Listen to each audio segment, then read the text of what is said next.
In this video, we are going to show you how to assemble your Positiv Plus chair.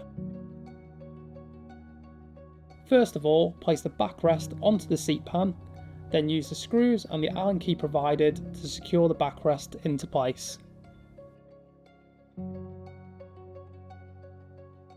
Then position the top of the gas stem into the seat. Slide the gas stem into the base.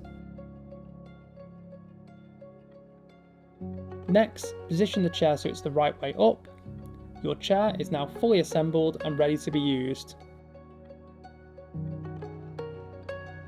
Watch our next video to learn how to set up your chair.